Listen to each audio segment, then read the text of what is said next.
जिस प्रदोष व्रत का हम वर्णन करते हैं, जिस प्रदोष के दिन का आपको बधाई कल हमने दी थी कि प्रदोष की आपको बधाई हो, प्रदोष शाम का जो समय होता है, प्रदोष काल जो होता है, उसका वर्णन जब हम करते हैं, ये प्रदोष की पूजन का विधान किसने बनाया, ये प्रदोष की पूजन का नियम किसने बनाया, ये प्रदोष की संध्या काल का, प्रदोष के समय का पूजन का विधान कौन बनाया, ये प्रदोष के समय पर एक बेलपत्र चढ़ाने का विधान किसने बनाया, प्रदोष के समय पर एक समीपत्र चढ़ने का विधान किसने बनाया, प्रदोष के समय पर अगर मान लो कोई भिखारी से भिखारी व्यक्ति भी है जो ठेला चला रहा है, उसके पास में खाने के लिए कुछ नहीं है, फटे कपड़े पहन रहा है, उसकी जिंदगी में कुछ भी नहीं बचा और कर्जे में लदालूम हो गया, एक चावल का दाना अगर वो प्रदोष के दिन, प्रदोष काल में शाम के समय पर शंकर के शिवलिंग पर चढ़ा देता है तो 3 या 4 प्रदोष में उसका कर्जा चूकना प्रारंभ हो जाता है। प्रदोष का विधान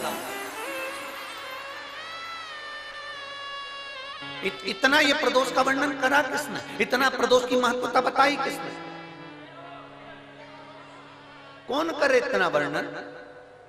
अगर प्रदोष की महत्वता बताने वाला कोई है, इसीलिए मेरे शंकर भगवान माता सती को लेकर कुंभज ऋषि के यहाँ, अगस्त ऋषि के यहाँ कथा सुनने के लिए गए थे, क्योंकि उनके बराबर कोई शंकर के महत्व को बता नहीं सकता और प्रदोष के महत्व को नहीं बता सकता। सती मैया को प्रदोष का महत्व बताने के लिए शंकर सती जी को लेकर कुंभज बाबा के यहाँ गए थे, अगस्त ऋषि के, कि प्रदोष के महत्व को तो जानो सती,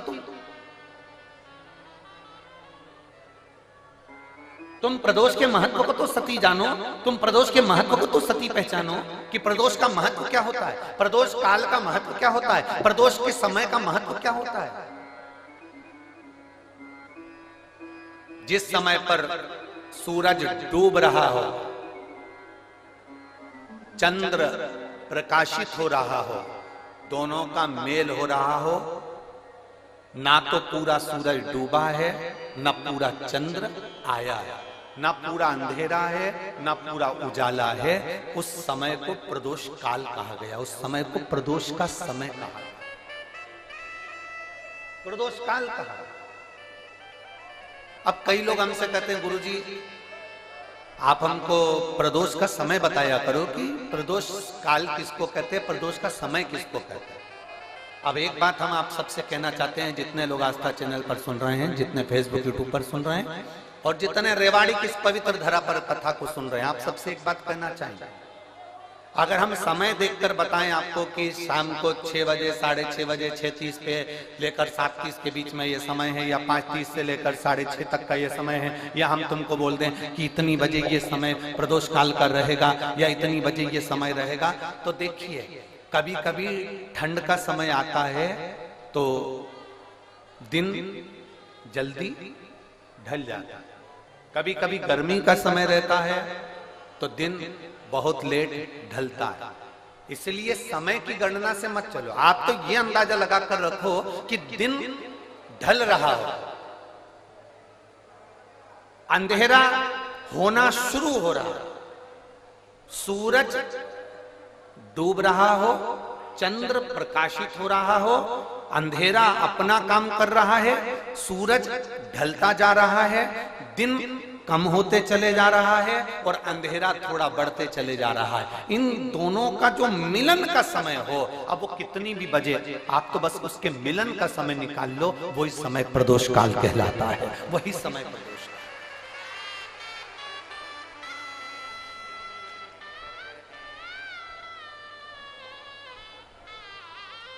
अब प्रदोष काल की पूजन का विधान किसने बनाया, कोई आपसे पूछे तो क्या बताओगे, जम के बोलो जल्दी से, कौन ने बताया था, अगस्त ऋषि।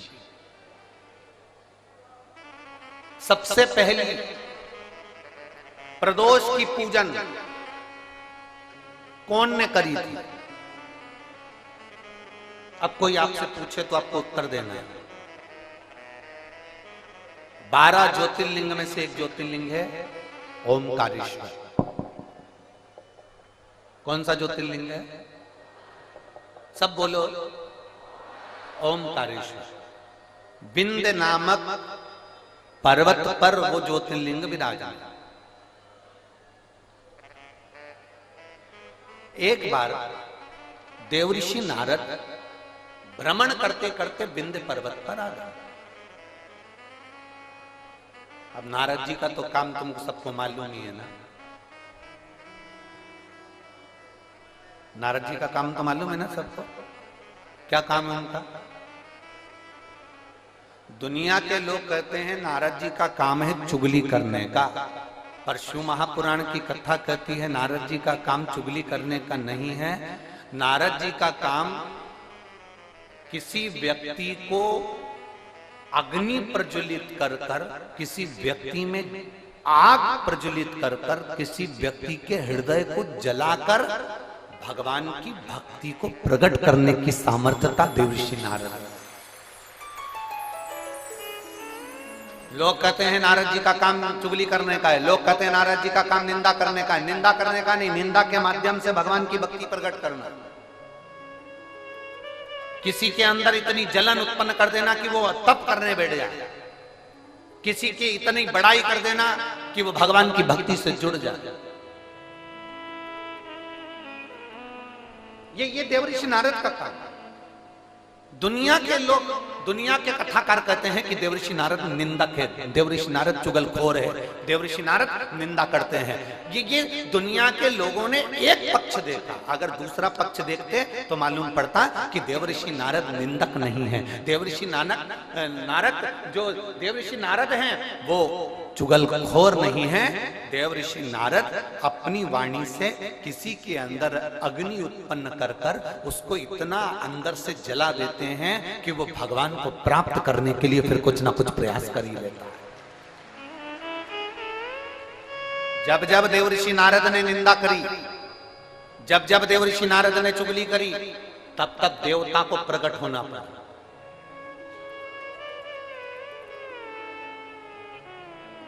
गए थे माता लक्ष्मी के पास में। देवर्षि नारद ने माता लक्ष्मी जी से कह दिया था, मैया बहुत भूख लग रही है, कुछ खाने का है क्या? बहुत तेज भूख लगी है, कुछ खाने का है आपके पास में? मैया ने अंदर से जाकर मोतीचूर का लड्डू ला कर दे दिया। नारद जी ने जो मोतीचूर का लड्डू खाया तो नारद जी ने कह दिया, मैया लड्डू तो अनसुईया जी के घर के थे, क्या जोरदार लड्डू बनाती है मैया, तुझे तो लड्डू बनाना भी नहीं आता लक्ष्मी मैया। अब तो लक्ष्मी जी को क्रोध आ गया। इतनी देर में नारद जी पहुंच गए पार्वती जी के यहाँ। पार्वती जी के यहाँ पहुंचते से कहा, मैया भूख लग रही है, भूख बहुत तेज है। पार्वती जी अंदर गई, उन्होंने आकड़िया की रोटी काकड़िया की साग नारद जी को दे दी। नारद जी भोजन करते से बोले, मैया रोटी तो अनसुईया जी के घर की थी, क्या रोटी बनाती है, क्या रोटी। अब पार्वती जी का हृदय जल गया। थोड़ी देर बाद नारद जी ब्रह्मा जी के यहाँ पहुंच गए। ब्रह्माणी बैठी थी, ब्रह्माणी से कहा, मैया बहुत तेज भूख लग रही है। ब्रह्माणी अंदर गई, खीर बनाकर ला कर दे दी। नारद जी बोले, मैया खीर तो अनसुईया जी के घर की थी, क्या जोरदार खीर थी। अब तो तीनों देवियां इकट्ठी हो गई। मोहल्ले की 3 माताएं अगर एक जगह पर मिल जाए तो समझ लेना कि किसी ना किसी की बुराई चालू है, किसी ना किसी की निंदा चालू है। अगर ये तीनों एक जगह पर मिल गई है ना तो जरूर किसी ना किसी की निंदा चल रही है, किसी ना किसी की बुराई चल रही है, पक्का।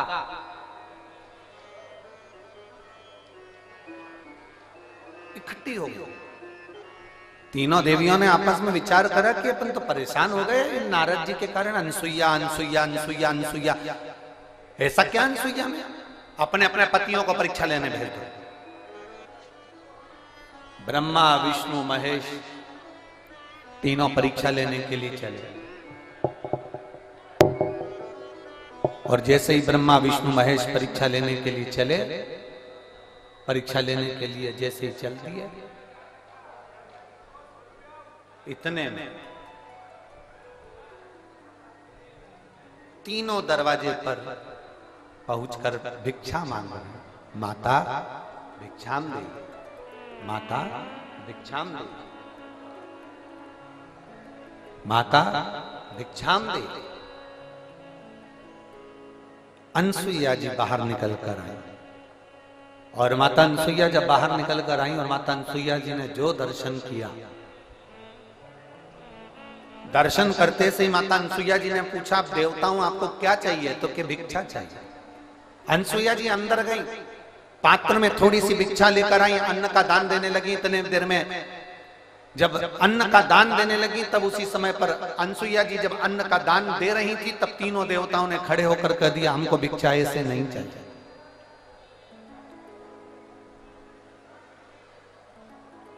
हमको ऐसी भिक्षा नहीं चाहिए।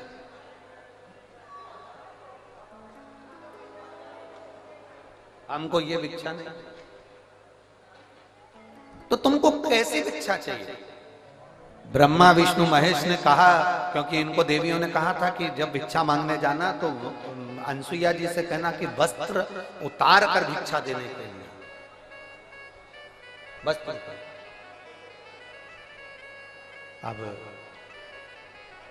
तीनों देवताओं ने कहा, मां भिक्षा तो चाहिए, मां भिक्षा तो चाहिए, पर वस्त्र उतार कर आए, वस्त्र। अनसुईया जी बोली कि देवताओं, आप कह रहे हो कि अंदर का स्पीकर बढ़ाओ, अंदर में आप कह रही हो कि भिक्षा चाहिए और भिक्षा चाहिए और वो भी वस्त्र उतार कर चाहिए। अनसुईया जी ने कहा, बाबा ऐसी कोई भिक्षा कोई नारी कभी नहीं दे सकती, ये भिक्षा कभी कोई नारी नहीं देगी। नारी अपने वस्त्र उतार कर कैसे भिक्षा देने आएगी? तीनों ने, जो ऋषि का रूप रखकर आए थे, साधु का रूप रखकर आए थे, उन तीनों ने कहा, मां भिक्षा तो हम ऐसे ही लेते हैं, अगर दोगी तो लेंगे, वरना भूखे रह जाएंगे, और अगर हम भूखे रह गए तो उसका दोष तुम्हें लगेगा। अनसुईया जी अंदर गई। नारद जी ने जो तीनों देवियों को अग्नि उत्पन्न करी थी, वो अग्नि आप काम कर गई। अनसुईया जी अंदर जाकर जल लाई। अगर मेरा सातित्व पक्का है, मैंने अपने पति की सेवा परमेश्वर मानकर करी है, तो ये तीनों की तीनों बच्चे हो जाए। जो जल छोड़ा, तीनों की तीनों देवता 1.5 महीने के छोड़ा हो गए, 1.5 महीने।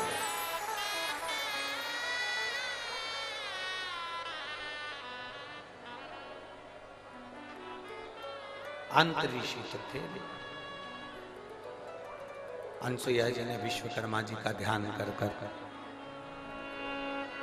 चंदन का पल्ला बनवाया, रेशम की डोरी लगाई,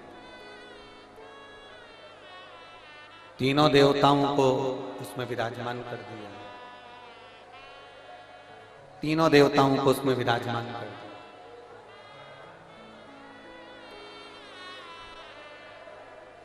और तीनों देवता उसमें विराजमान हो गए। चंदन के पलने में रेशम की डोरी डालकर माता अनसुईया तीनों को झुला रही थी। इतने में अंतरी ऋषि का आगमन हो गया। अंतरी ऋषि ने पूछ लिया अनसुईया जी से कि ये किनके बच्चे हैं? अनसुईया जी तुरंत अंतरी ऋषि से कहती है, ये अपने बच्चे।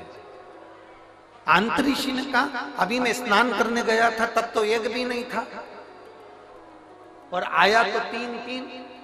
अनसुईया जी बोली, भगवान जब देता है तो छप्पर फाड़ कर देता है।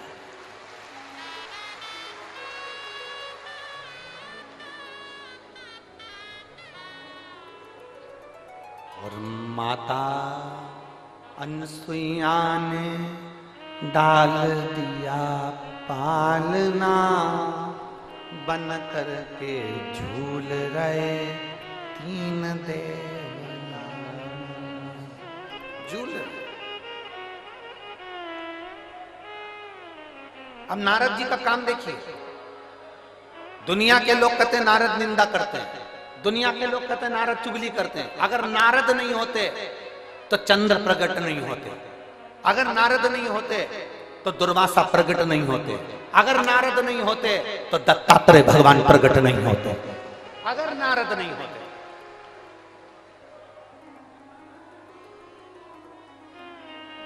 नारद जी चले, लक्ष्मी जी के पास में पहुंचे। मैया आज बड़ी बेचैन दिख रही हो। लक्ष्मी जी बोली, क्या बताएं, हुआ क्या? अपने पति को भेजा था अनसुईया जी की परीक्षा लेने के लिए, पर पते नहीं है उनके, आज बहुत दिन हो गए, दिखे नहीं मेरे को। नारद जी बोले वो तो पल्ले में झूल रहे हैं। लक्ष्मी जी बोली फालतू की बात मत कर, मेरा इतना बड़ा पति कोई पल्ले में झूलेगा, चल जा से जा।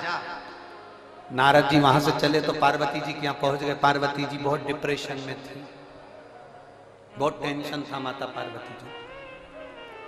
भगवान देवऋषि नारद ने पूछा, माँ आप बहुत चिंता में दिख रही हो। नारद जी बोले तो पार्वती जी बोली बहुत चिंता है, मेरी सहेलियों के कहने पर मैंने मेरे पति को परीक्षा लेने भेजा था, तो अभी तक पते नहीं है, और मेरे पति को तो कोई पकड़ भी नहीं सकता, कोई उनका किडनैप भी नहीं कर सकता, क्योंकि उनके गले में बब्बा पड़ा है। किसके बाप में दम है कि मेरे पति को पकड़ ले? दम चाहिए। मैया पल्ले में झूल रहे हैं। सरस्वती मैया से भी कह दिया पल्ले में झूल रहे हैं। तीनों देवियों ने नारद जी के चरण पकड़ लिए। नारद रुक जा, तो ये बता कि हम हमारे पति को कैसे लेकर आए? नारद जी ने कहा जैसे तुम्हारे पति मांगने गए थे वैसे तुम भी चली जाओ। तीनों ने ब्राह्मण की पत्नी का रूप लिया। दरवाजे पर अनसुईया जी के पहुंच गई। अनसुईया जी के दरवाजे पर जाकर तीनों देवियों ने आवाज लगाई, माता भिक्षाम दे, माता भिक्षाम दे, माता भिक्षाम दे, माता भिक्षाम दे। बार बार आवाज लगाई जा रही, बार बार आवाज लगाई जा रही है, माता भिक्षाम दे, माता भिक्षाम दे, माता भिक्षाम दे।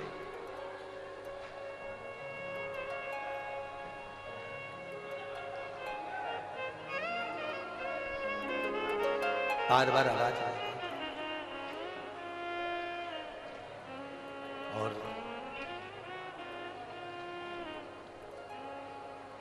जैसे ही आवाज लगाई पार्वती मैया निकल, अनसुईया मैया निकल कर बाहर आई। जो अनसुईया मैया निकल कर बाहर आती इतने में अंतरिक्षी ने आवाज लगाई, अनसुईया कहां जा रही हो? अनसुईया रुक गई, दरवाजा बंद है, तीनों देवियां बाहर। लक्ष्मी ने पार्वती से कहा, पार्वती जरा देखो तो अंदर अपने पति हैं भी कि नहीं है? पार्वती जी ने सरस्वती से कहा तुम अंदर झांक कर देखो पति अंदर है कि नहीं है। सरस्वती मैया दरवाजे में एक छोटी सी सरंग थी, पतली सी सरंग, उस सरंग में से सरस्वती अंदर झांक कर देख रही थी।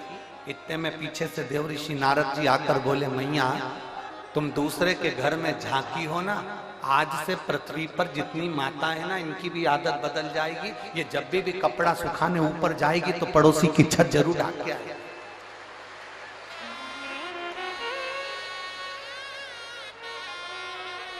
ए मैया,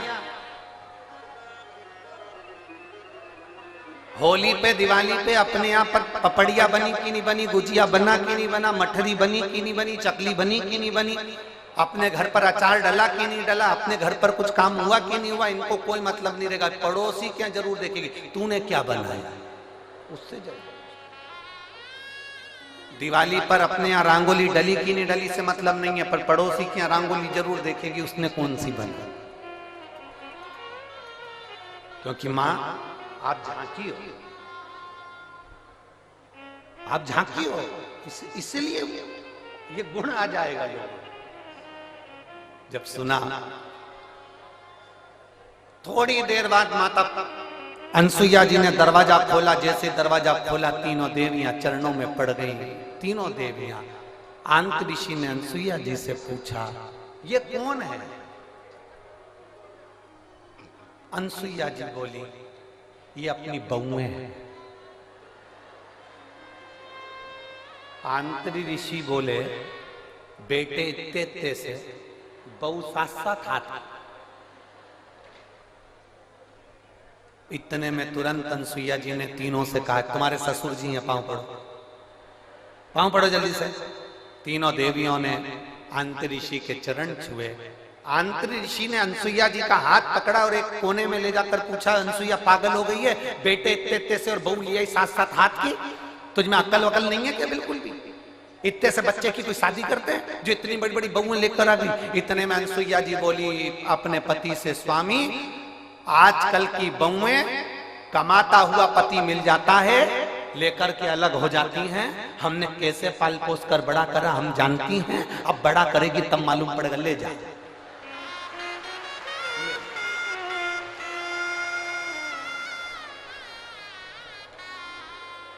अब तीनों देवियां तीनों देवताओं को देखकर टेंशन में आ गई है।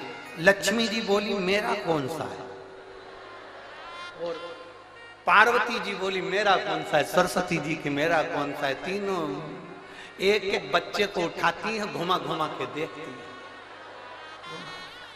बाबा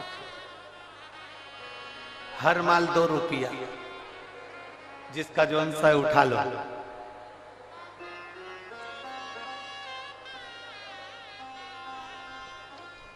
अब उठाएं किसको?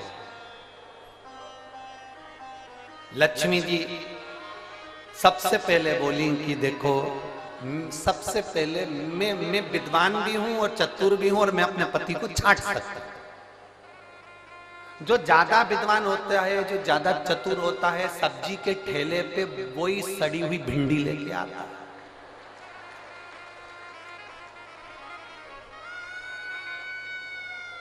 काना बैंगन जो ज्यादा समझदारी दिखाता है ना, वही लाता, वही छाट छाट के अलग अलग रखती जाएगी, रखती जाएगी, रखती जाएगी।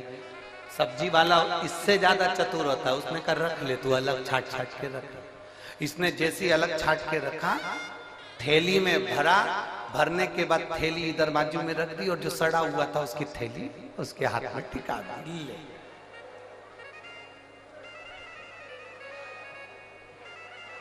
लक्ष्मी जी बोली सबसे पहले मैं छाटूंगी। लक्ष्मी जी ने अपने पति को छाटा। जो छाटने बैठी लक्ष्मी जी, तो भगवान ब्रह्मा जी को उन्होंने अपनी गोदी में उठा लिया, और ब्रह्मा जी को गोदी में उठाकर बोली ये मेरे पति हैं। उनको जो हाथ में लिया, इतनी देर में तो अनसुईया जी को हंसी आ गई। अनसुईया जी को हंसी आई, उन्होंने कहा रुको, इन तीनों को वापिस सुलाओ। जमीन पर सुलाया। अनसुईया जी ने हाथ में जल लिया, अगर मेरा पतिव्रता धर्म प्रबल है, मेरा सातित्व पक्का है, तो मैं जल छोड़ती हूँ, ये तीनों के तीनों बड़े हो जाएं। तीनों बड़े हुए, उन्हीं के अंश अवतार चंद्र, दुर्वासा और दत्तात्रेय भगवान प्रकट।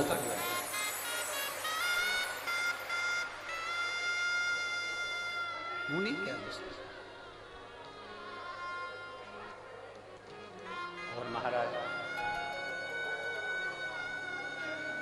दुनिया के लोग कहते हैं कि देव ऋषि नारद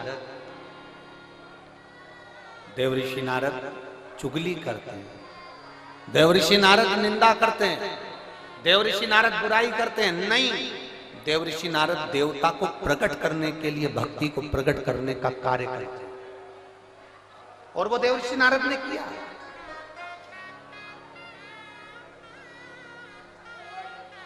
इसीलिए महाराज,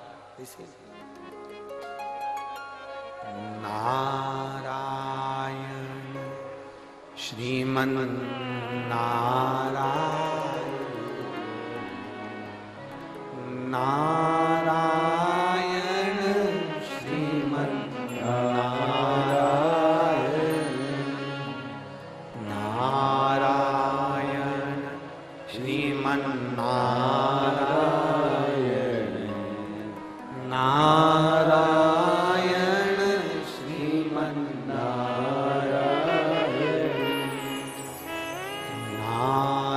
नारायण श्रीमन नारायण, नारायण श्रीमन नारायण,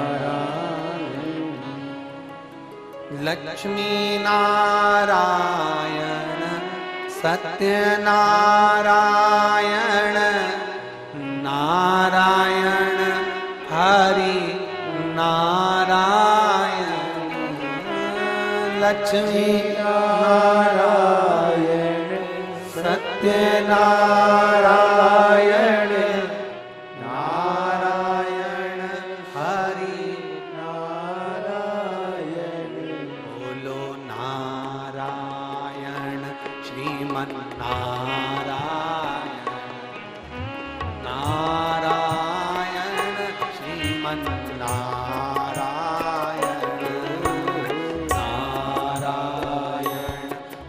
श्रीमन सब बोलिए नारायण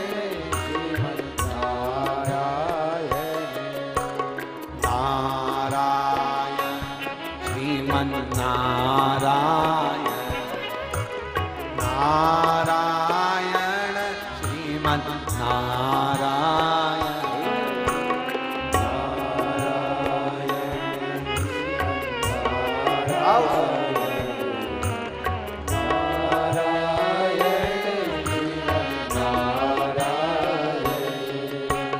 लक्ष्मी नारायण सत्यनारायण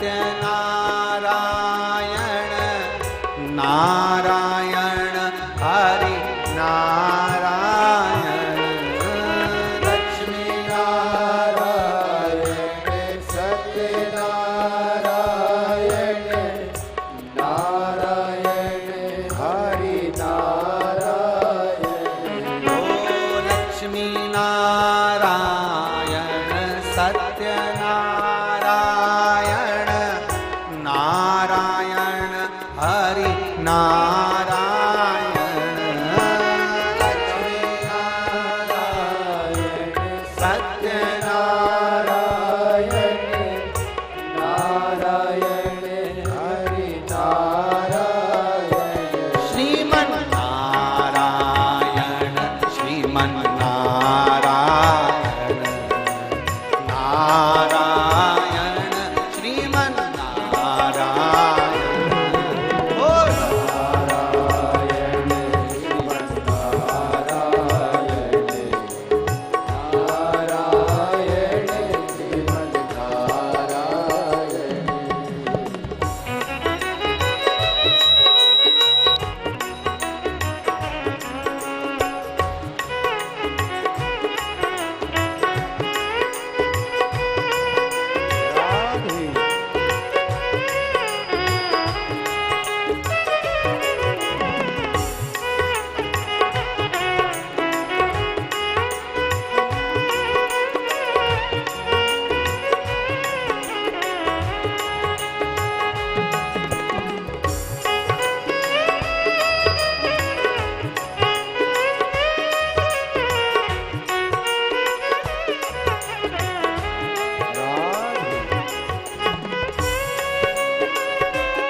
ब्रह्म नारायण विष्णु नारायण नारायण शिव नारायण ब्रह्म नारायण विष्णु नारायण नारायण शिव नारायण ओ ब्रह्म नारायण विष्णु नारायण नारायण शिव नारायण ब्रह्म नारायण शिव नारायण नारायण शिव नारायण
राधे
जय हो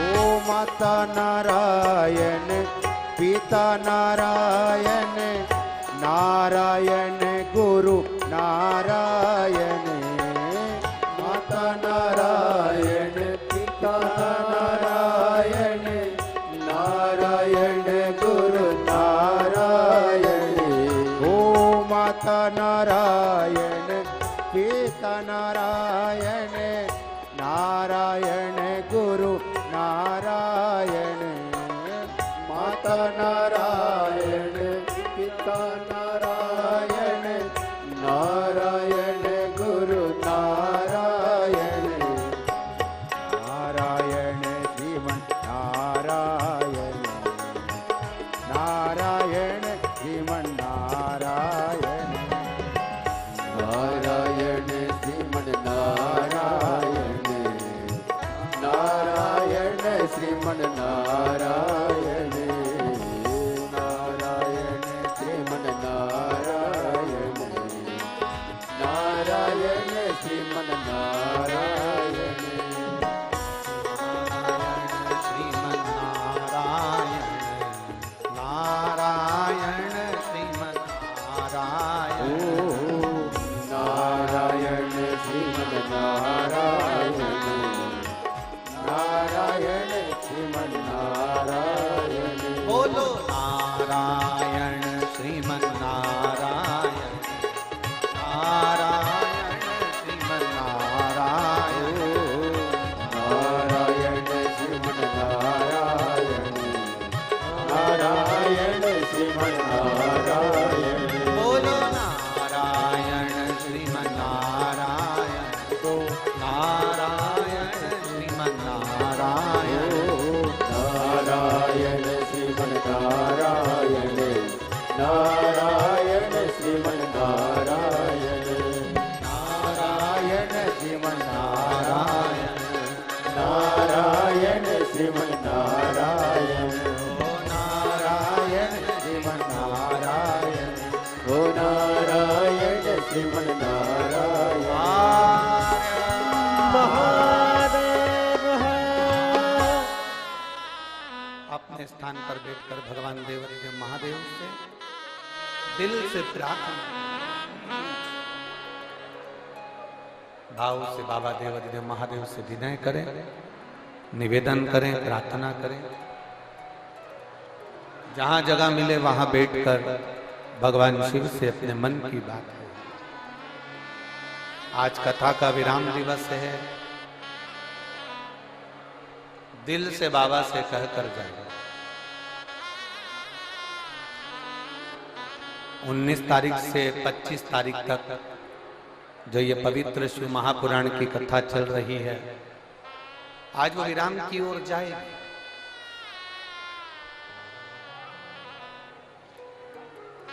1 अप्रैल से 7 अप्रैल तक मनासा नीमच जिले में 1 बजे से 4 बजे तक कथा टीवी पर आई।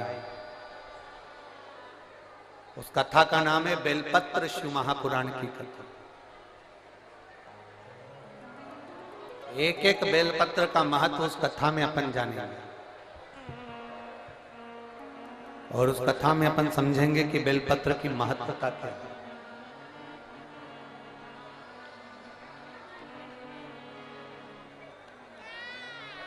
जिसको पैरालिसिस लग जाता है, लकवा लग जाता है, अगर वो भी बेलपत्र की कथा में मनासा से हम उसका वर्णन करेंगे कि एक बेलपत्र के बल पर आपके शरीर का लकवा कैसे ठीक हो सकता है। उस कथा को जरूर सुनिए।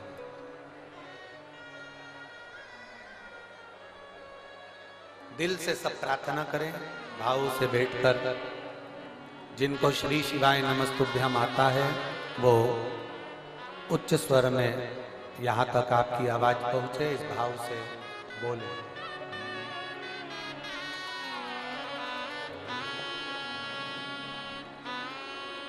श्री शिवाय नमस्तु, श्री शिवाय नमस्तु,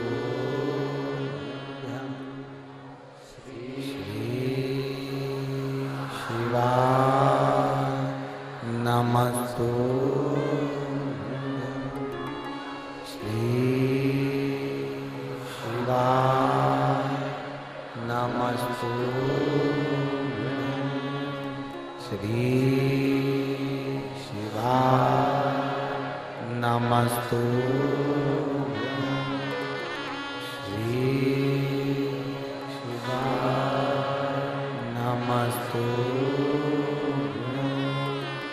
श्री शिवाय नमस्तु, नमस्तु। भोला सब दुख काटो, ओ भोला सब दुख काटो। शिव शंकर जपो तेरी माला, भोले बाबा जपो तेरी माला। भोला सब दुख काटो हमारा, ओ भोला सब दुख काटो हमारा। वेश मंगलकारी, वेश मंगलकारी। शमशान वासी हमारा, शमशान वासी हमारा।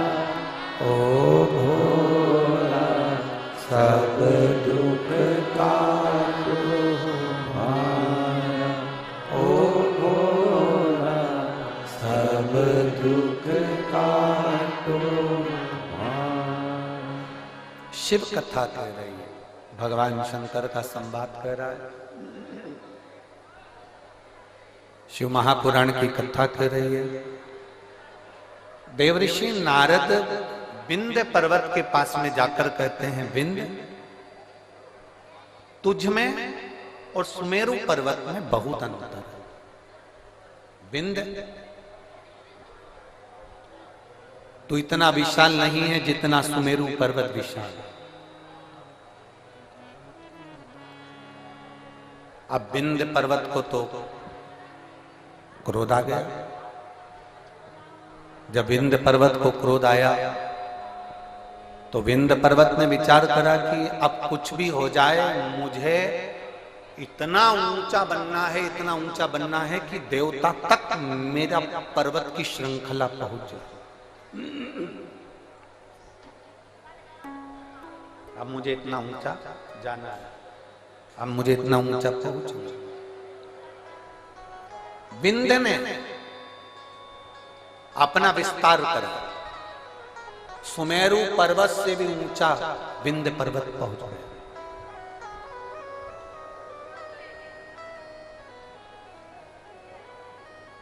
सूर्य के अश्व चलते चलते थोड़ा अंधेरा हो रहा था। सूर्य अपना प्रकाश कम कर रहे थे और उस समय पर जाकर सूर्य के अश्व को विंध्य पर्वत के घोड़ों ने, विंध्य पर्वत के शिखर ने सूर्य के घोड़ों को रोक दिया, अश्व को रोक दिया।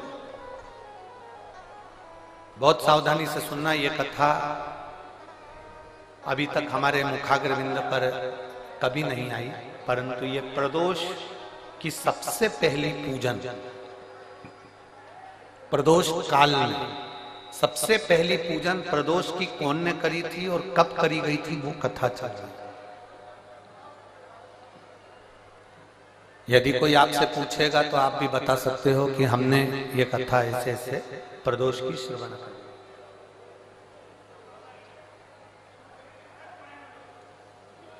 एक सुख का अनुभव कराती है प्रदोष की पूजा। एक पत्र है, देखिए।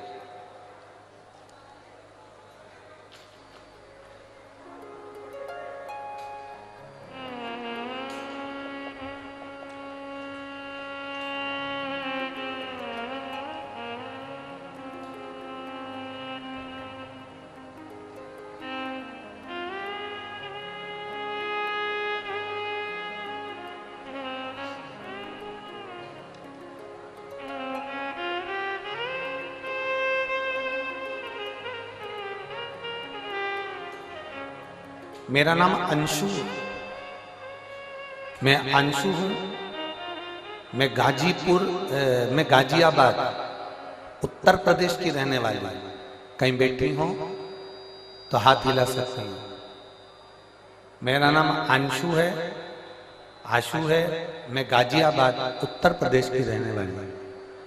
कहीं बैठी हो तो हाथ हिला सकती हूं। उत्तर प्रदेश गाजियाबाद से आई हूं।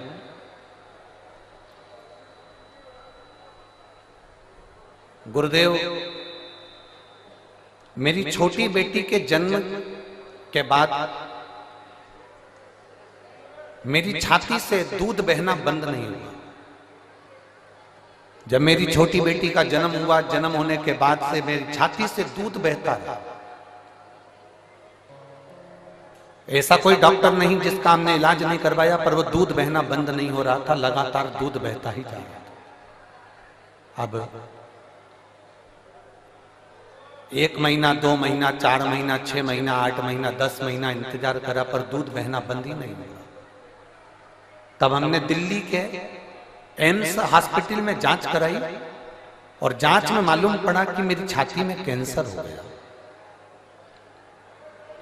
और मुझे कैंसर बता दिया गया और सर में ब्रेन ट्यूमर बता दिया गया। अब डॉक्टर ने कहा कि कैंसर तो तुमको हो गया है और ब्रेन ट्यूमर भी है, पर इसका ऑपरेशन बहुत जरूरी है।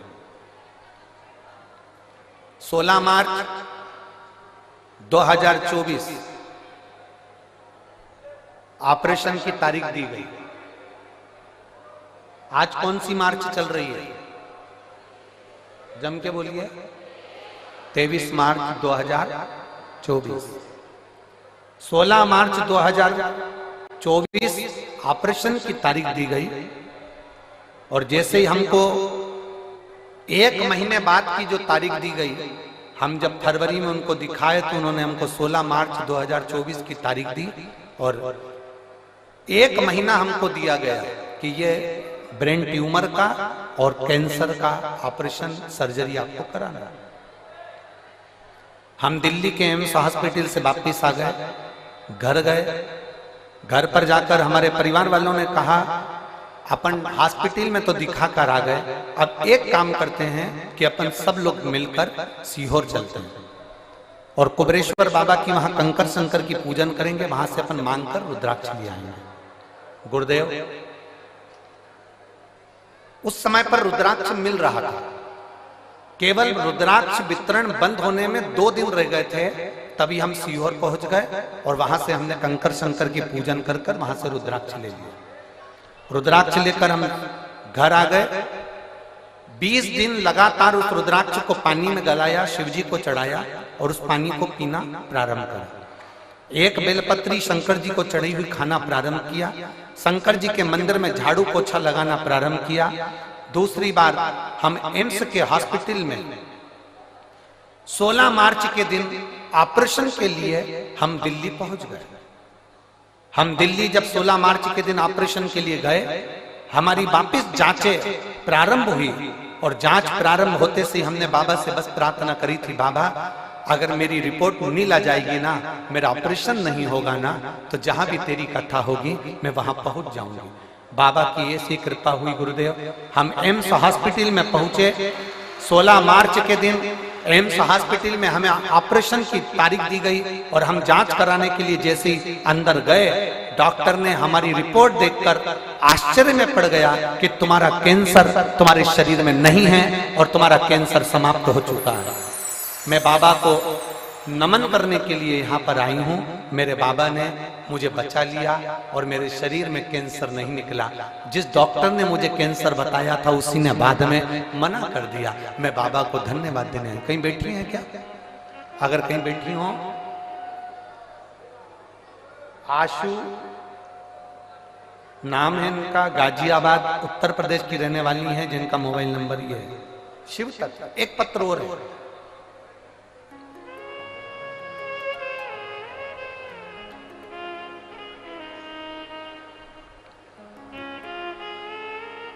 प्रियंका, जिला बिजनौर, ग्राम झीरन के रहने वाली हूं। प्रियंका जी कहीं बैठी हो तो हाथ हिला सकती हैं।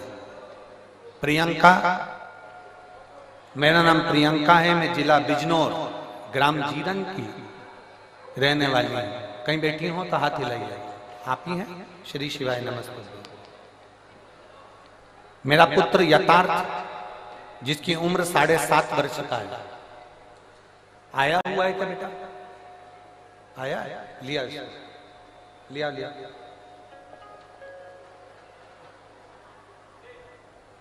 मेरा पुत्र यथार्थ 7.5 वर्ष का है। 6 मार्च 2023 को अचानक स्कूल में इसको उल्टी होने लगी और स्कूल में जब उल्टी होने लगी तो हमने नजदीक के हॉस्पिटल में भर्ती कराया। जांच में पता लगा कि बच्चे की पित्त की थैली में पथरी है और हम पेन क्रिया में सूजन है, जिसके कारण बच्चे को पेन क्रिया का अटैक हुआ है।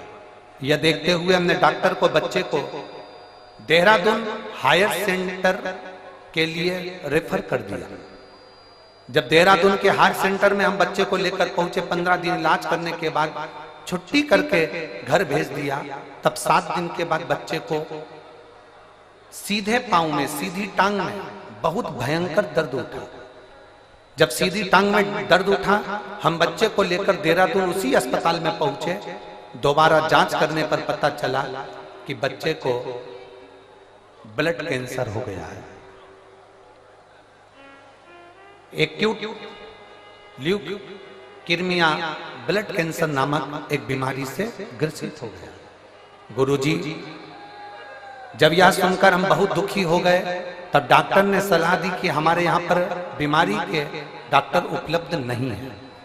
इस बच्चे को जोक वाला कैंसर हुआ है, इस कैंसर की बीमारी के हमारे पास डॉक्टर नहीं है। आप देहरादून से इसको ले जा सकते हैं। आप बच्चे को आगे के इलाज के लिए दिल्ली ले जाओ। सर, गंगाराम अस्पताल के लिए हम बच्चे को दिल्ली लेकर आ गए। वहां पर हमने बोन मेरो टेस्ट कराया और बीमारी क्लियर हो गई कि इसको वो बीमारी है और कैंसर की बीमारी के कारण बस ये बच्चा तकलीफ में आ गया। अब करें तो करें क्या?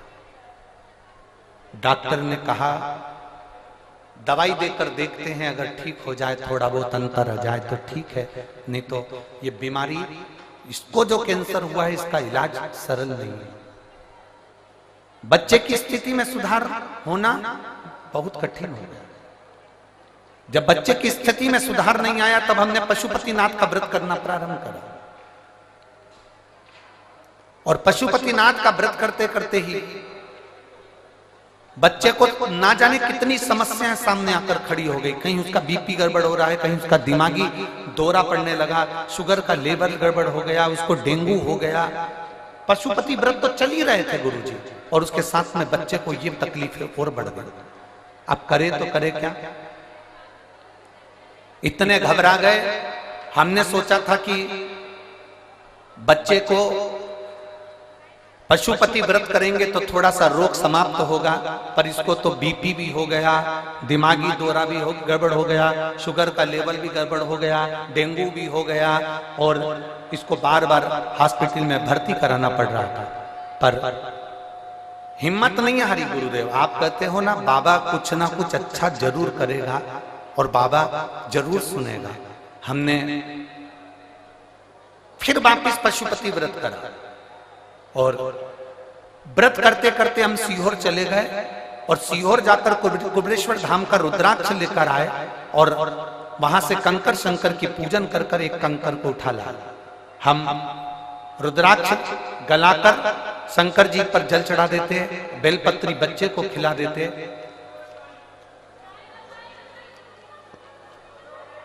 बाबा को उस बच्चे को खिला देते, और ऐसी कृपा बाबा की हुई कि अब बच्चे को आराम लगना प्रारंभ हुआ और मेरा बच्चा ठीक होना प्रारंभ हुआ। गुरुदेव बाबा की कृपा से बाबा ने ठीक करा है, और एक बेलपत्र अगर व्यासपीठ की मिलेगी तो मेरा बच्चा और भी ठीक होगा। ये मैं बाबा से प्रार्थना करने आया। शिव तत्व है और खाली ना जाता कोई कर से तुम्हारे, खाली न जाता कोई दर से तुम्हारे। मैं भी हो नदी बाहे पसारे, अपने हृदय से लगा लो गिरा जा रहा हूँ, उठा लो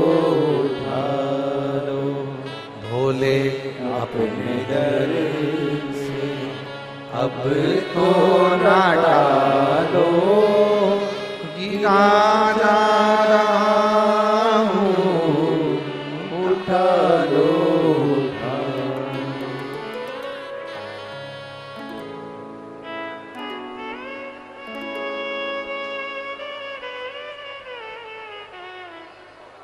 एक पत्र और बड़ा अच्छा है। शहर चरखी, दादरी, जिला दादरी, हरियाणा।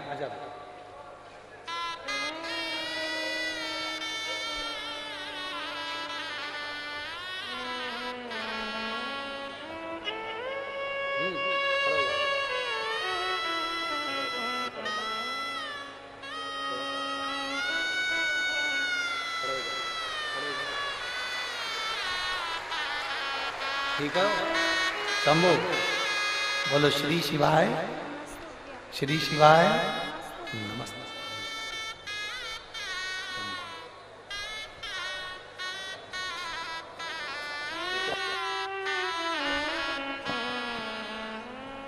पहले से आराम है।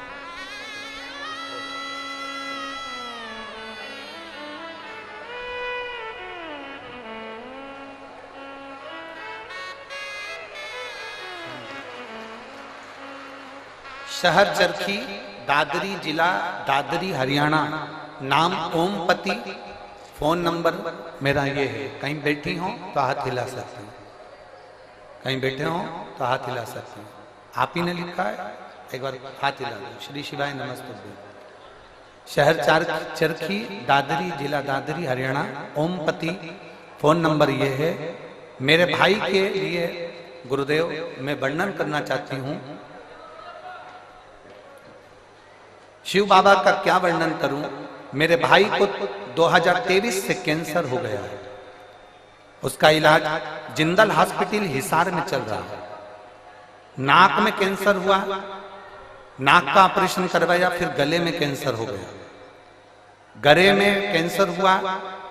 2 साल से मैं आपकी कथा सुन रही हूं। मैंने मेरे भाई से कहा कि अगर डबल से कैंसर हो रहा है तो तू सीहोर जा, रुद्राक्ष ला और उस रुद्राक्ष को पानी में गलाकर शिव जी को चढ़ाकर पीना प्रारंभ कर।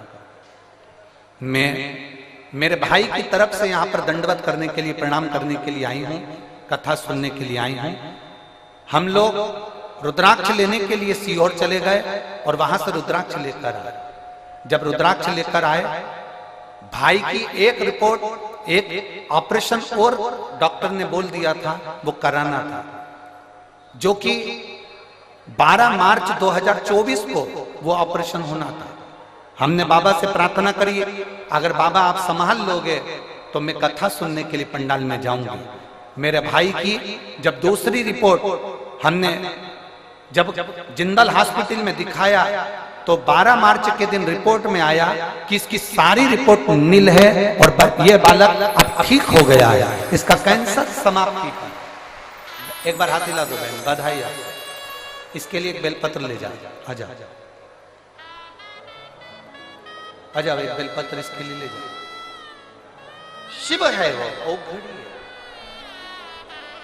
और खाली ना जाता कोई दर से तुम्हारे, खाली न जाता कोई दर से तुम्हारे, मैं भी खड़ी हूँ बाएं पसारे, अपने हृदय लगा लो गिरा जा रहा हो, उठा लो भोले अपने दर से, अब तो न टालो गिरा जा रहा हो, उठा लो।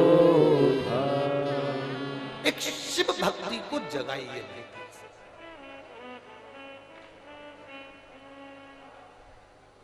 एक लोटा जल सारी समस्या का हल है। जिस दिन विश्वास से, भरोसे से, दृढ़ता से आप शंकर जी के मंदिर में एक लोटा जल चढ़ाने लगोगे, भरोसा रखकर जिस दिन बेलपत्र को खाने लगोगे,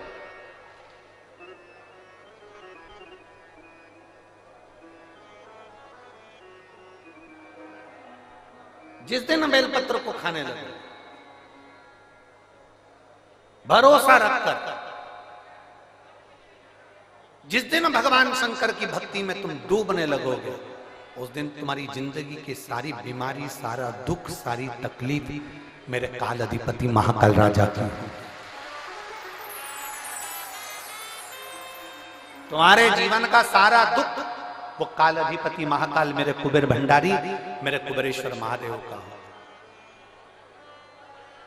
एक निवेदन हम जरूर करेंगे, कभी मौका लगे, कभी मौका लगे, इस पंडाल में बोलकर जाना बाबा से कि बाबा मुझे ऐसा धन देना कि एक बार मैं भी कुबेरेश्वर धाम सीहोर आ सकूं और तेरे धाम में आकर कथा सुन सकूं, कंकर शंकर की पूजन कर सकूं, वहां का रुद्राक्ष ले सकूं कभी कभी।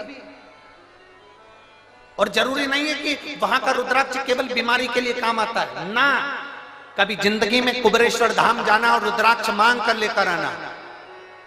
और हम तो कहेंगे जितने कथा सुनने वाले हैं सारे श्रोताओं से निवेदन करेंगे, लाल धागे में उस रुद्राक्ष को अपने गले में धारण कर कर रखो, जिंदगी में कभी हार नहीं होगी, आगे बढ़ते ही जाओ। चाहे महिला हो चाहे पुरुष हो, चाहे महिला हो चाहे पुरुष हो, गले में रुद्राक्ष होना जरूरी है। पहनो, कई लोग कहते हैं हम तुलसी की माला पहनते हैं, रुद्राक्ष पहन सकते, क्यों नहीं? किसने मना करा? कौन से शास्त्र में लिखा है, कौन सी वेद में लिखा है, कौन से पुराण में लिखा है कि तुलसी को पहनने वाले रुद्राक्ष नहीं पहन सकते, या रुद्राक्ष को पहनने वाले तुलसी नहीं पहन सकते?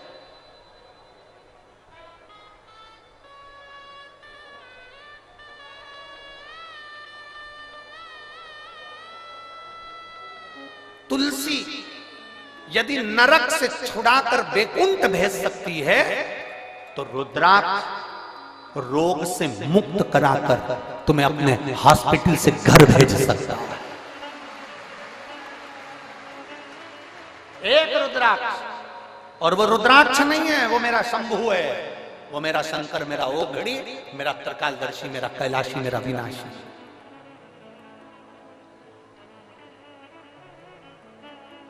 कई लोग कहते हैं गुरुजी अभी आपके यहाँ पर रुद्राक्ष उत्सव हुआ, अभी आपके यहाँ पर 26 तारीख को सुबह 10 बजे महादेव की होली है, आप हमेशा भक्तों को वहां बुलाते रहते हैं। हमारा तो निवेदन है किसी बहाने से आओ, चाहे तुम 26 तारीख को होली खेलने के बहाने आओ, चाहे तुम रुद्राक्ष उत्सव के बहाने आओ, और मेरे बाबा के दरवाजे पर एक बार आकर तो देखो, 3 महीने में झोला खाली नहीं करना पड़ेगा वापिस।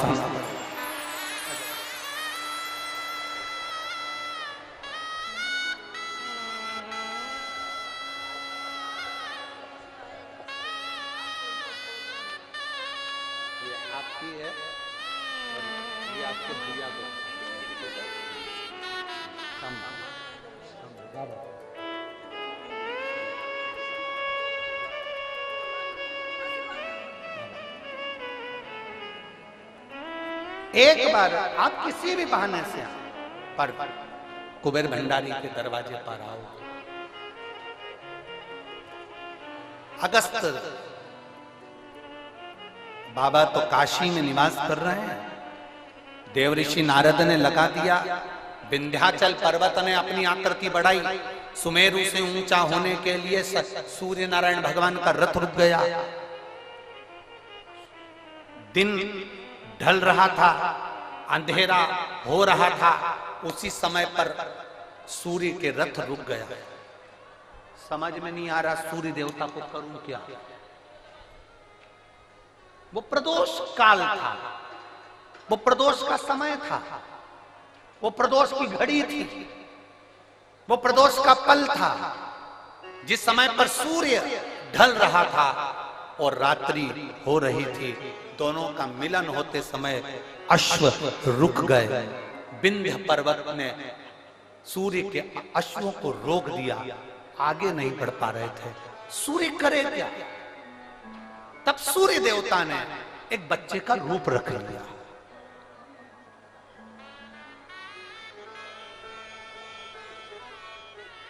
ये दुनिया के लोगों को मालूम होना चाहिए कि पहला प्रदोष का उपास व्रत, प्रदोष की पूजन किसने करी है। ये आपकी आराधना में, आपकी चित्तवृत्ति में आना चाहिए कि प्रदोष के दिन एक चावल का दाना चढ़ाने वाला कभी गरीब नहीं हो सकता, कभी भिखारी नहीं हो सकता, कभी दरिद्र नहीं हो सकता।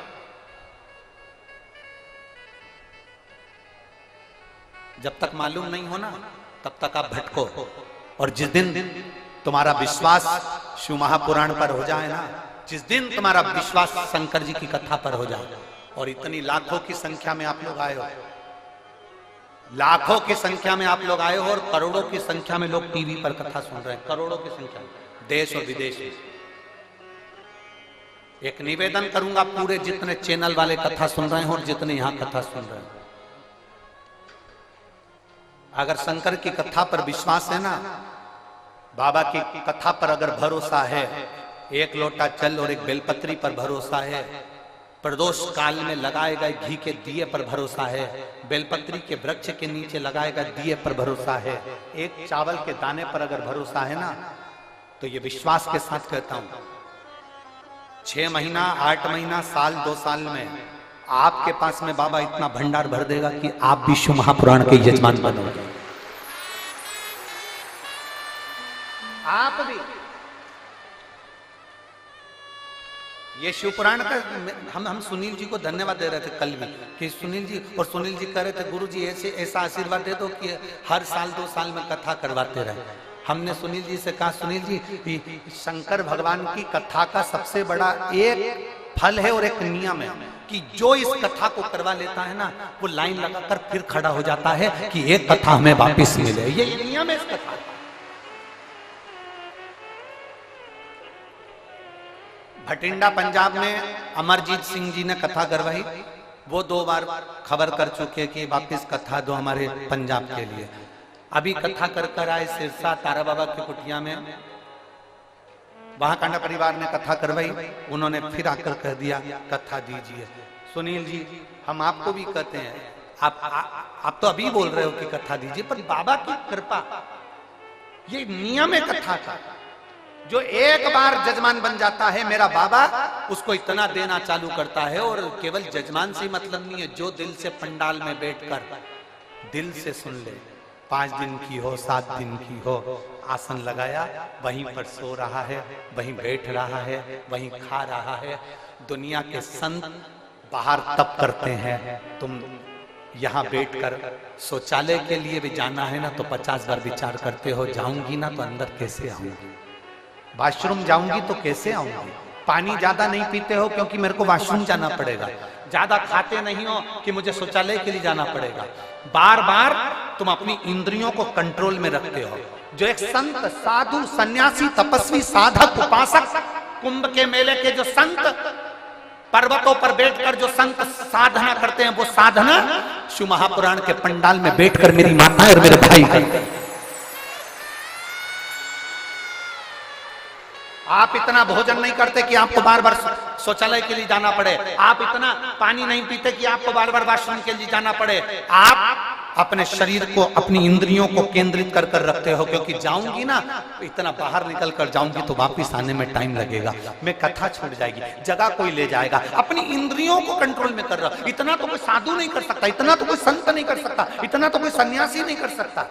संत, साधु, सन्यासी, तपस्वी, कई वक्ता, कथाकार जिनसे एसी के रूम नहीं छूटते, जिनसे 4 व्हीलर गाड़ियां नहीं छूटती, वो भी इतना सन्यासी का जीवन नहीं जी सकते जितना आप जी रहे हो, जितना आप जी रहे हो।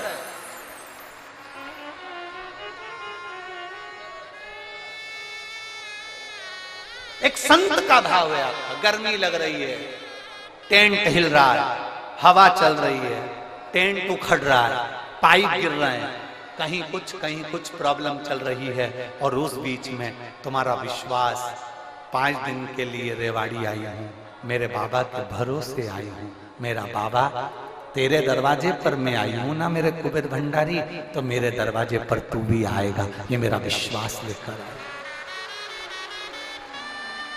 ये मेरा विश्वास। और हो भरोसा दृढ़,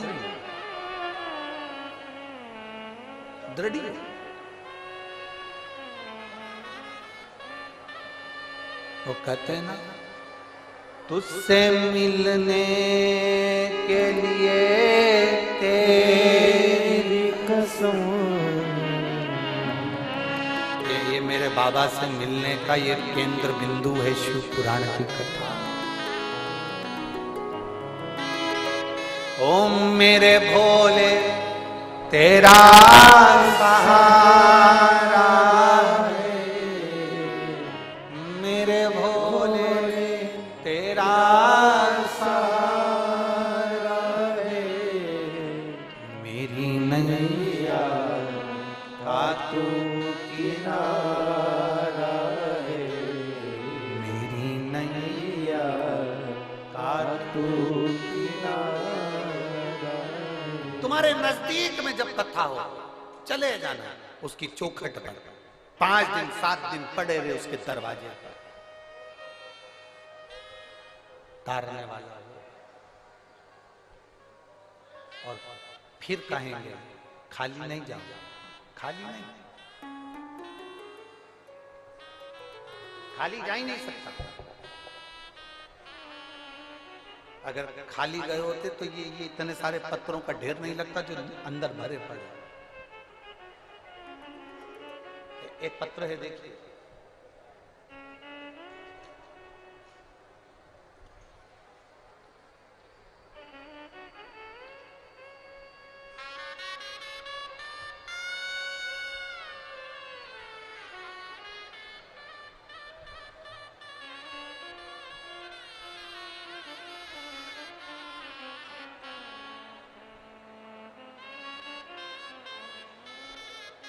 विष्णु कुमार मिसोदिया, मैं धोबी समाज से हूं।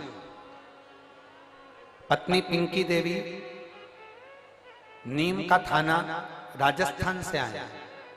कहीं बैठे हो तो हाथ हिला सकते हैं। हाथ हिलाओ एक बार।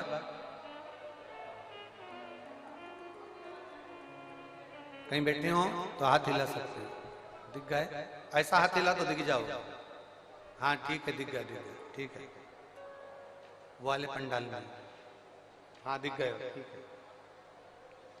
मैं विष्णु कुमार सिसोदिया, धोबी समाज से हूँ। पत्नी पिंकी देवी, नीम का थाना, राजस्थान से हूँ। बाबा के एक लोटे जल का मैं क्या वर्णन करूं। मेरा बेटा 7 साल से सरकारी नौकरी की तैयारी कर रहा था। 7 साल से उसका एग्जाम ना क्लियर हुआ, ना वो आगे बढ़ा। बेटा आखिरी में निराश हो गया। जब बेटा निराश हुआ तो मार्ग से भटकना चालू हो गया। तब मैंने अपने बच्चे से कहा कि तू सीहोर वाला महाराज कथा कहता है, आस्था चैनल पर आती है, उसकी कथा सुना। मेरा बेटा कहता है ऐसे तो ढेर सारे महाराज आते हैं कथा कहने वाले, महाराजों का तो काम ही है कथा कहना, उनकी कथा से क्या करना है, तू कथा तो सुन। मेरे बेटे ने पहली बार कथा सुनना प्रारंभ करा। 7 साल से एग्जाम दे रहा है पर किसी में क्लियर नहीं हुआ। तब मेरे बेटे ने आपकी कथा पर भरोसा कर कर शंकर जी के मंदिर में एक लोटा जल चढ़ाना प्रारंभ करा। जो मंदिर में फूल पत्ती रहते थे उससे मंदिर के भगवान शंकर का श्रृंगार करना प्रारंभ करा।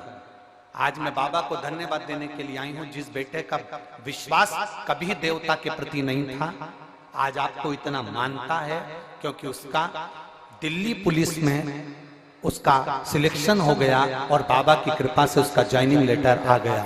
मैं बाबा को यहां धन्यवाद देने के लिए आया। बधाई बहन आपको, एक बार हाथ हिला दो ऐसा। श्री शिवाय नमस्ते। ठीक है बैठिए, बधाई। शिव तत्व है, लोग हिम्मत हारते हैं। शिव महापुराण की कथा कहती है हिम्मत हारने की जरूरत नहीं है। अगर भरोसा पक्का है भगवान देवाधिदेव महादेव पर, अगर तुम्हारा भरोसा प्रबल है तो हिम्मत नहीं है।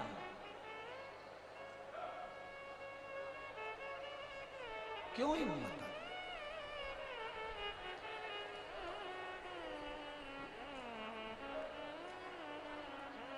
शंभु शरणे मारू घड़ी रे घड़ी दुख कारो दया करी दर्शन आपो।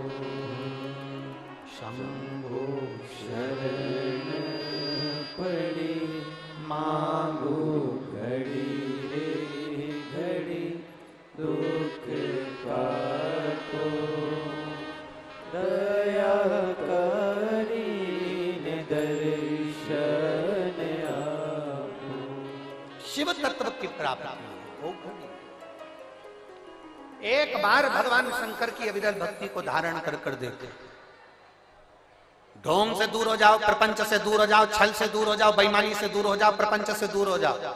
दुनिया के लोग तुम्हें बहुत सारा आडंबर कर कर तुम्हें खींचने का प्रयास करेंगे, पर आज की पीढ़ी पढ़ी लिखी पीढ़ी है। आज की पीढ़ी विद्वत्ता की पीढ़ी है। और हम फिर निवेदन करेंगे तुम्हें आडंबर में नहीं फंसना, तुम्हें ढोंग प्रपंच में नहीं फंसना, तुम्हें ढकोसले में नहीं जाना, तुम्हें अंधविश्वास की ओर नहीं जाना। कहीं मत जाओ। कोई तुमसे कहे कि यहाँ आ जाना मैं तुम्हारा ये काम कर दूंगा, वहां आ जाना मैं तुम्हारा ये काम कर दूंगा, ना ना ना ना, कहीं मत जाओ। तुम तो अपने घर के नजदीक में जो शिवालय है, तुम्हारे घर के पास में जो शंकर का मंदिर है, तुम तो वहां जाओ। एक लोटा जल चढ़ाओ, बुआरी लगाओ, झाड़ू लगाओ, सेवा करो, अर्चना करो। और जिस दिन मेरा कुबेर भंडारी तुम्हारी झोली भर दे, उस दिन तुम कुबेरेश्वर धाम आ जाना। ये बाबा कृपा करे और इतना दे मेरा कुबेर भंडारी, तुम्हारे को इतना झोलियों में भर दे कि तुम भी अपने नगर में, अपने गांव में, अपने शहर में शिव महापुराण की कथा करने के लिए लालायित रहो। ये शिव कहे महाराज तूने ऐसा डमरू बजाया, तूने ऐसा डमरू बजाया,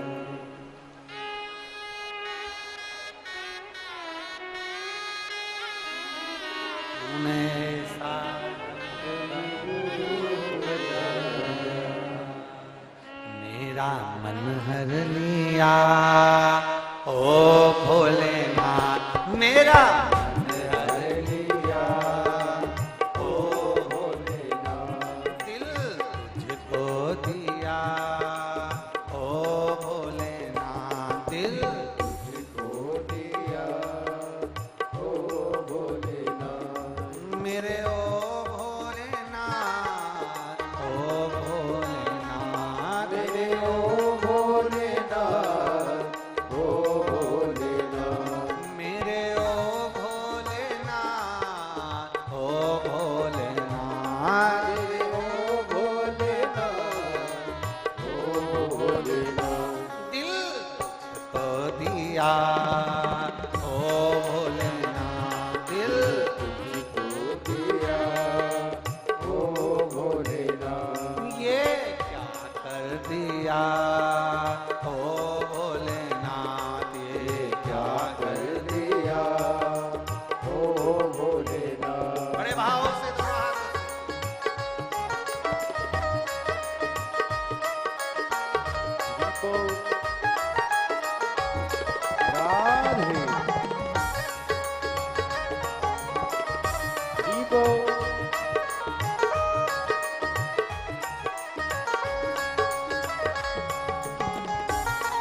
तेरे चरणों में ध्यान लगाया, तेरे चरणों में ध्यान लगाया, तेरे चरणों में ध्यान लगाया, तो तेरे चरणों में ध्यान लगाया, तेरे चरणों में ध्यान लगाया, तेरे चरणों में ध्यान लगाया, तेरे चरणों में ध्यान लगाया, मुझे अपना लिया ओ भोलेनाथ, मुझे अपना लिया ओ भोलेनाथ, मुझे अपना लिया ओ भोलेनाथ, मुझे अपना लिया ओ भोलेनाथ मेरे ओ भोलेनाथ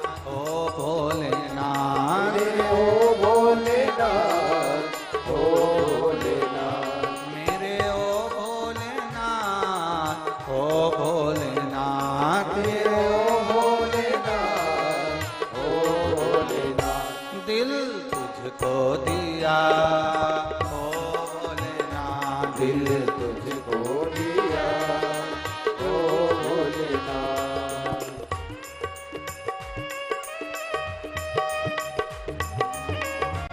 राधे हरि बोल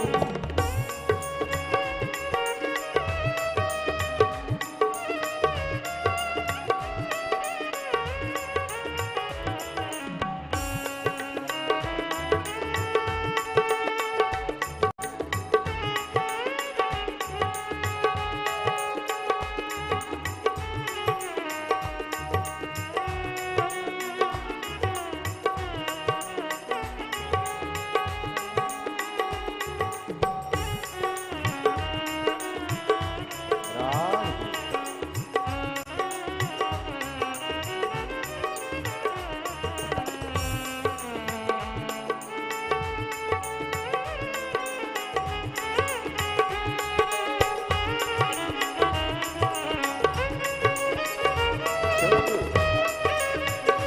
राधे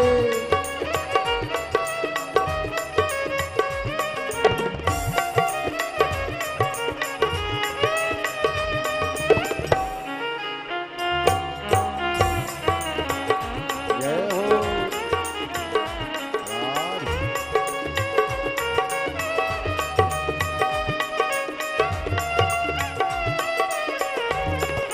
जय हो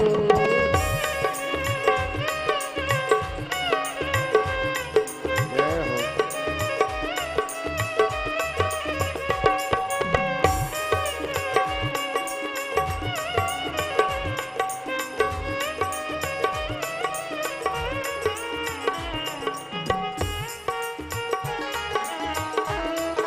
राधे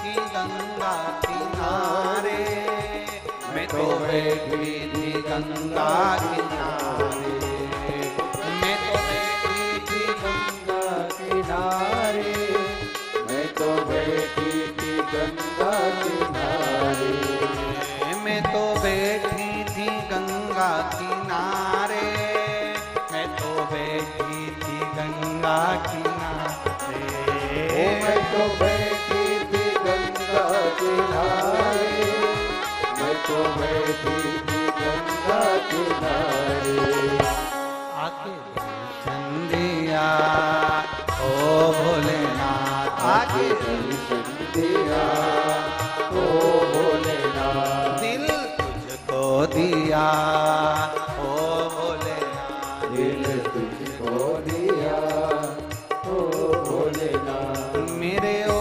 भोलेनाथ ओ भोलेनाथ ओ भोलेनाथ ओ भोलेनाथ मेरे ओ भोलेनाथ ओ भोलेनाथ मेरे ओ भोलेनाथ ओ भोलेनाथ दिल तुझको दिया ओ भोलेनाथ दिल तुझको दिया ओ भोलेनाथ ये क्या कर दिया ओ भोलेनाथ ये क्या कर दिया ओ भोलेनाथ ओ दिल तुझको दिया ओ भोलेनाथ दिल तुझको दिया ओ भोलेनाथ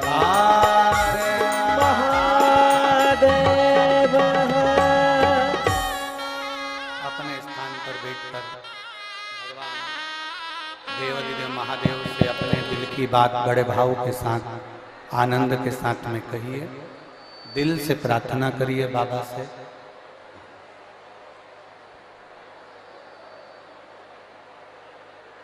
जहाँ जगह मिले वहां बैठकर भगवान शिव से अपने मन की बात भाव के साथ बैठकर बोलिए। जितने कार्यकर्ता खड़े हैं वो भी बैठकर प्रार्थना करें, क्योंकि बार बार कोई रेवाड़ी में कथा तो हो नहीं रही। बाबा ने मौका दिया है, बैठकर प्रार्थना करें विनय करें।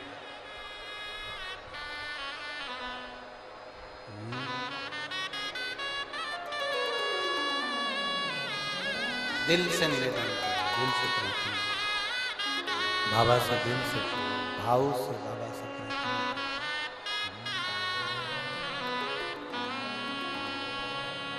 श्री शिवाय नमस्तुभ्यं। श्री शिवाय नमस्तुभ्यं। श्री शिवाय नमस्तुभ्यं। श्री शिवाय नमस्तुभ्यं। श्री शिवाय नमस्तुभ्यं। भोला सब दुख काटो हमारा, ओ भोला सब दुख काटो हमारा। शिव शंकर जपो तेरी माला, भोले बाबा जपो तेरी माला। भोला सब दुख काटो हमारा, ओ भोला सब दुख काटो हमारा। वेश मंगल मंगलकारी, वेश मंगल मंगलकारी। शमशान वासी हमारा, शमशान वासी हमारा। ओ भोला सब दुख काटो हमारा, ओ भोला सब दुख काटो हमारा। शिव कथा कर रही है, भगवान शंकर का संवाद कर रहा है, शिव महापुराण की कथा कर रही है, भगवान देवाधिदेव महादेव का चरित्र कर रहा है। बिंद ने सूर्य भगवान जब अस्त हो रहे हैं, अंधेरा छा रहा है, प्रकाश कम हो रहा है, तब बिंद ने अश्व को रोका और सूर्य नारायण बालक का रूप रखकर काशी चले। एक बच्चे का रूप रखकर भगवान एक बच्चे का रूप रखकर काशी में चले गए, जहां पर अगस्त ऋषि बैठकर भगवान शंकर की आराधना कर रहे हैं।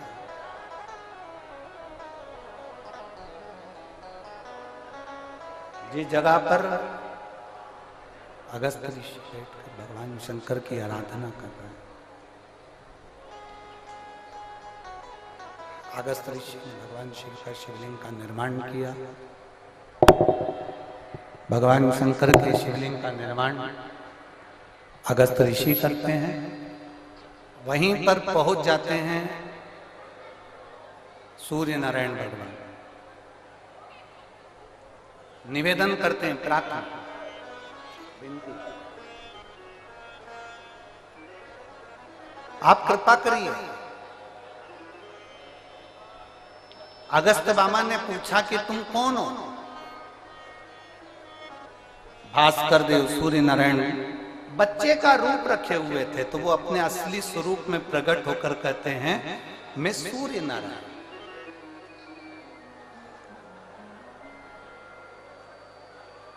ना तो मैं प्रकाशित हो रहा हूं और ना मैं डूब रहा हूं। एक प्रदोष का समय, प्रदोष काल में मुझे अटका दिया उस विंध्य ने। आप कृपा करिए, अगस्त ऋषि ने कहा कि तुम एक काम करो सूर्यदेव, तुम पार्थिव शिवलिंग का निर्माण कर कर पूजन करो, व्रत करो, एक अक्षत, एक बेलपत्र, एक शमी पत्र तुम्हारी उलझन को समाप्त कर दे। मेरी जीजियों, प्रदोष का इंतजार भी मत करा करो कि प्रदोष का दिन आएगा या प्रदोष का दिन आएगा तो हम गला पकड़ रहा है बाबा। प्रदोष का दिन आएगा तो हम भगवान शंकर को प्रदोष के समय में, शाम के समय पर हम बेलपत्र, शमी पत्र, चावल समर्पित करेंगे। आप तो प्रयास करा करो। कभी अगर मौका मिल जाए तो प्रदोष काल में, प्रदोष के समय पर एकांतेश्वर शिवलिंग मिल जाए, कहीं एकांत में कोई शंकर भगवान का शिवलिंग मिल जाए, एक बेलपत्र लो, उसके ऊपर एक शमी पत्र रख लो, एक चावल का दाना रख लो, अपने मन की बात बाबा से कहकर श्री शिवाय नमस्तुभ्यम बोलकर शंकर भगवान की अशोक सुंदरी वाली जगह पर स्पर्श कराकर वही शमी पत्र, वही अक्षत का दाना, वही बेलपत्र शंकर भगवान के शिवलिंग पर उसको समर्पित कर दो। समर्पित करते समय ये जो डंडी का मुख है, ये जहां जलाधारी होती है, पानी बहता है, उस ओर डंडी का मुख होना चाहिए। जिधर पानी बह रहा है उधर से करो।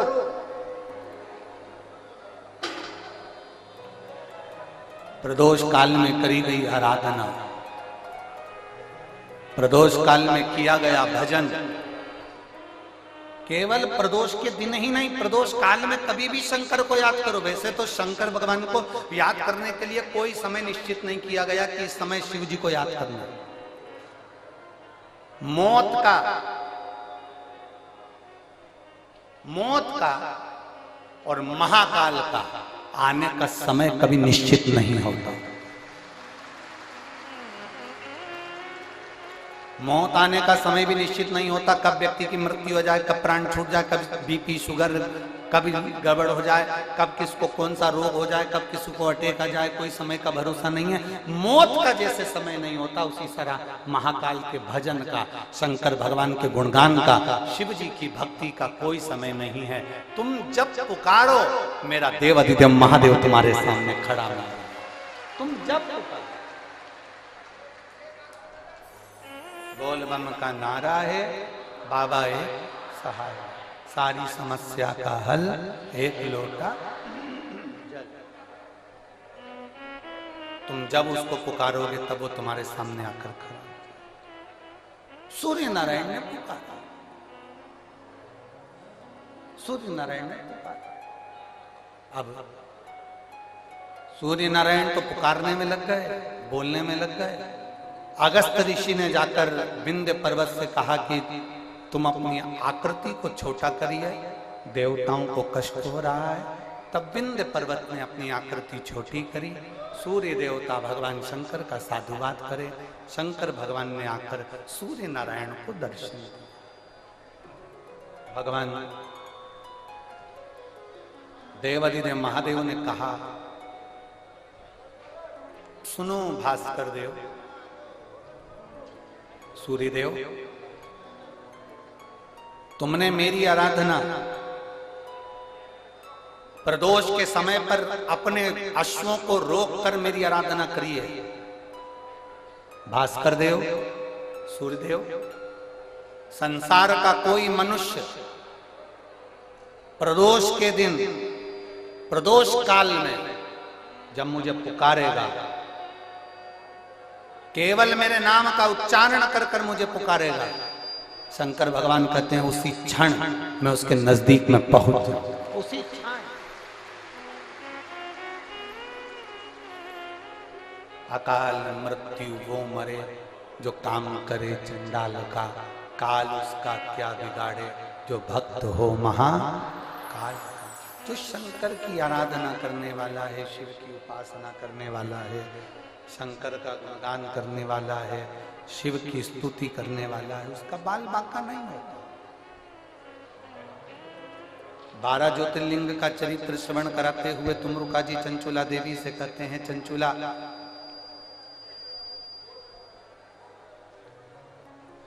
प्रथम सोमनाथ जी का वर्णन करते हुए कहा, चंद्र को काया का रोग हो गया था जिसको देवादिदेव महादेव ने मुक्त किया। दूसरा वर्णन आता है मल्लिकार्जुन का, कार्तिकेय बाबा रुष्ट होकर चले जाते हैं। रुष्ट कार्तिकेय बाबा को मनाने के लिए शंकर पार्वती जी ने मनाया, तो भगवान षडानंद कार्तिकेय को मनाने के लिए पहुंचे तो मल्लिकार्जुन के रूप में पूजा। दूषण नाम के राक्षस का संहार कर कर भगवान शंकर महाकाल बनकर प्रकट हुए। विंध्य नामक पर्वत के तप करने पर भगवान शंकर प्रकट होकर ओंकारेश्वर के रूप में विराजमान हो गए। नर नारायण के तप करने पर भगवान शंकर केदारेश्वर बनकर प्रकट हो जाते। कुंभकर्ण की पत्नी करकटी, करकटी का पुत्र भीम, जो सारे यज्ञ अनुष्ठान दान पुण्य सब बंद करवा देता है, तो शंकर भगवान आकर उसका संहार करते हैं तो भीमा शंकर बन जाते हैं। अगला वर्णन आया है काशी विश्वनाथ, मनु शत्रुपा ने तप कर कर भगवान शंकर को यहां पर विराजमान करा, विश्वनाथ के रूप में विराजित। फिर वर्णन आया है त्र्यंबकेश्वर, गौतम बाबा पर गौ हत्या का दोष लगता है, ब्रह्मा विष्णु महेश आकर एक लिंग के रूप में विराजमान होकर उनको दर्शन देते हैं और गौ हत्या के दोष से मुक्त करते हैं। अगला वर्णन आया है श्री वैद्यनाथ, रावण भगवान शंकर को लेकर जा रहा था, लघु शंका लगने पर संध्या वंदन करने के भाव से रुका, शिवलिंग नीचे रख दिया, उठा नहीं, वो वैद्यनाथ जी के रूप में विराजमान हो। अगला वर्णन है नागेश्वर, दारुक नाम के असुर का संहार कर कर भगवान नागेश्वर के रूप में विराजमान हुए। फिर वर्णन आया है रामेश्वरम, राम जी ने लंका पर चढ़ाई करने से पहले भगवान शंकर की आराधना करी, एक लोटा जल समर्पित करा, शिव जी रामेश्वर के रूप में विराजमान हुए। फिर वर्णन आया है श्री कृष्णेश्वर, सुधर्म नाम के ब्राह्मण की 2 धर्म पत्नियां थी, एक सुदेहा एक घूष्मा।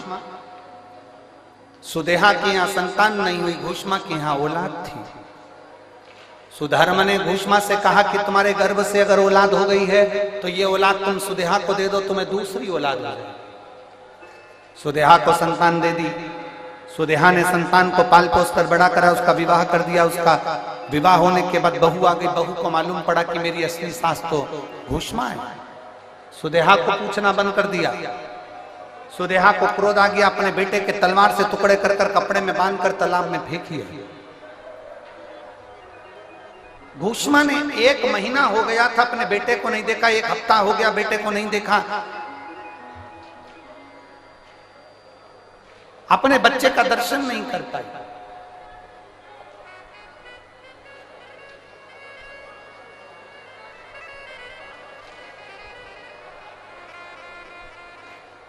और जब अपने बच्चे का दर्शन नहीं कर पाई घूष्मा, जब अपने बेटे का दर्शन नहीं करा घूष्मा ने, तब पार्थिव शिवलिंग का पूजन कर कर विसर्जन कर रही है। और पार्थिव शिवलिंग का विसर्जन करते हुए उसके मन में आया मेरे बेटे का दर्शन हो। बाबा देवादिदेव महादेव ने उसके बेटे को, मरे हुए बेटे को वापिस जीवित करा और शिवजी कृष्णेश्वर महादेव के नाम से विख्यात।